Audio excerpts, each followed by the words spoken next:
నాకు పరిచయం. ఆ రోజు మొదలుకొని తను అమరత్వం పొందేంత వరకు తన యొక్క గొప్పతనాన్ని, తన వ్యక్తిత్వాన్ని నేను దగ్గర నుంచి చూసిన. దూరం నుంచి చూసినప్పుడు అమ్మో దామన్న అని చెప్పేసి మనందరికి ఒక పులిలాగా భయపడటం.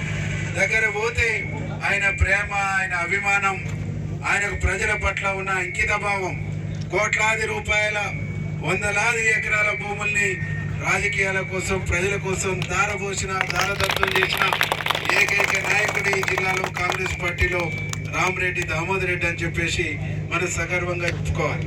కాబట్టి అట్లాంటి నాయకుని కొడుకు ఈరోజు మీకు సేవ చేస్తా, సర్వీస్ చేస్తా, నానా ఆశయాల్ని ముందుకు తీసుకుపోతా అని చెప్పేసి మేము ముందుకు వచ్చిండ్రు. మీరందరూ అండగా ఉండండి, కాపాడుకోండి, రక్షించుకోండి.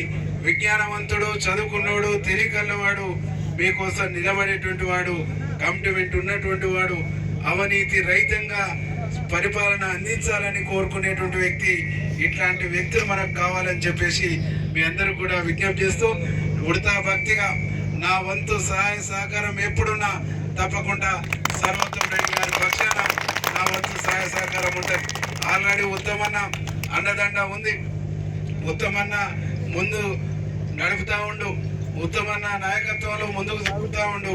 వారితో పాటు అవసరమని భావించినప్పుడు మేము కానీ నకరికల్ నియోజకవర్గంలో ఉన్న కాంగ్రెస్ పార్టీ 100% ఉంటుంది, 100% అండగా ఉంటుందని చెప్పేసి మీ అందరూ కూడా విజ్ఞప్తి చేస్తూ, మా పెద్దలు కోమటిరెడ్డి వెంకరెడ్డి అన్న గారు కూడా 100% మీకు సహాయ సహకారాలు ఇస్తారు.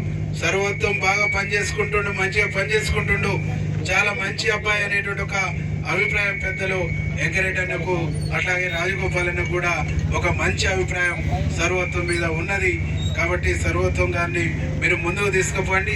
మన ప్రభుత్వం, మన కాంగ్రెస్ ప్రభుత్వం గుండెల మీద చేసుకొని ఛాలెంజ్ చేసి ప్రతి కాంగ్రెస్ కార్యకర్త, నాయకుడు మనం గంటా పదంగా చెప్పవలసినటువంటి అంశం ఏంటంటే 8,10,00,000 కోట్ల పైచలకు అప్పు చేసి